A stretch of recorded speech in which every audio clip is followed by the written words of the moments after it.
in the school. So, which I did. I went there, I applied, and my name came out, and the NEPA took light.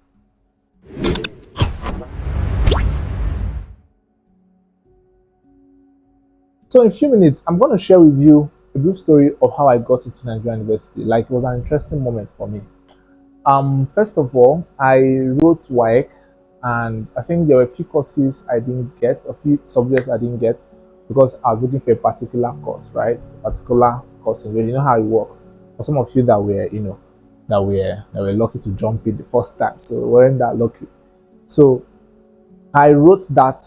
I rewrote the WAEC, the GCE, or something over and over again. I think about twice. But luckily for me, I was still able to get an information from a friend that I should apply for some program in the school I attended, that they're giving admission and all that. So, and I did.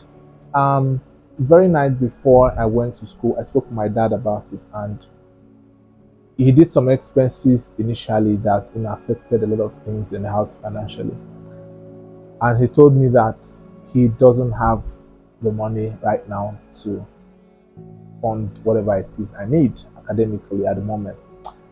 I was sad, I was down. I knew that I wanted to go to school, and for the fact that there's a pressure from my friends, everybody has gone to school, and I needed to go back there. I needed to go to school. So luckily for me, this friend reached out to me and told me about the opportunity to get admission in the school. So, which I did. I went there, I applied, and my name came out, and the NEPA took light. So I wept. Yeah, I can remember the very night, a day before that day. I had no money. I had just nothing on me, but I had to, go to school. That was what I was telling myself. Like, I want to go to school. I want to go to school. And I remember I had about 2,000 naira that I was saving. That was around 2011.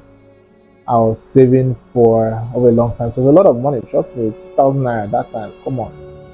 It wasn't urgent 2K. So what you have that time is like urgent 5H, urgent 200, and all this kind of stuff. But some of those things were not around then, yeah. So that was how I got into that school. But I'm just going to tell you,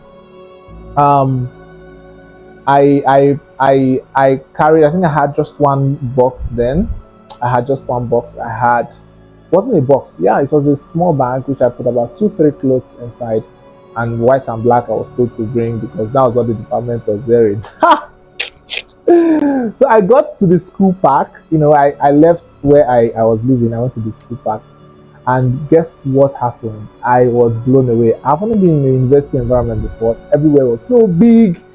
People were moving up and down, right? And the amazing thing is that if you know Abia State very well, or Abia State University very well, you know that they are well known for starching their clothes. They can buy a clothes of 1K and starch it for 3K. It doesn't matter. Like, so I didn't know all this. So I was looking at the environment. Everywhere was blossom. People were sharp and looking so smart. The medical students, not the way they work in groups.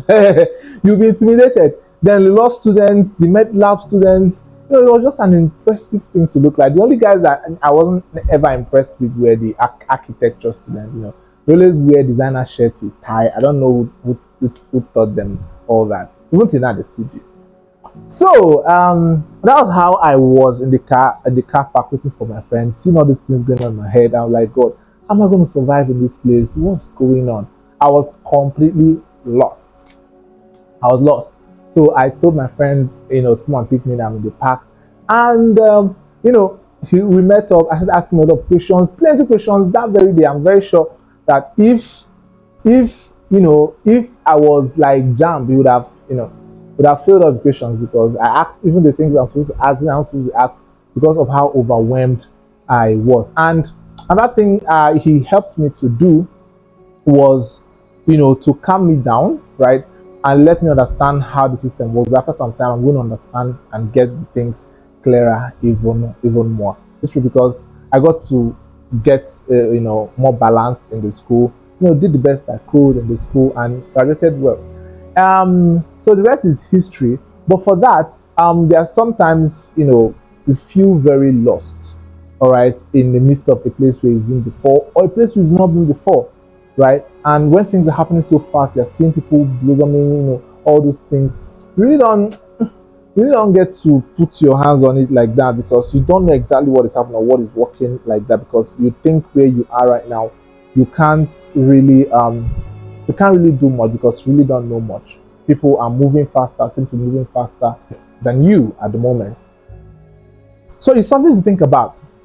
And social media also has also been that place where if you move into as whatever you are, you kind of lost sometimes, even in finding your own voice and finding where to belong, how to push this thing. Because every day you wake up in the morning, ads are popping up, people are talking, just like I'm talking to you. I'm part of people wasting your time. So talking and saying all manner of stuff, and celebrity vibes, then businesses, people marketing in a lot of ways. Obviously, actually marketing right now, because you have to go and buy that book. The name of the book is Lost. You don't get lost, because 2023 is an amazing year, and that book is, even if it doesn't do anything for you at all, even if I didn't do anything for you at all, that book should be able to take up the veil, all right, and kind of simplify where you are and why you should take advantage of what it is, obviously, right? I get the book, get it.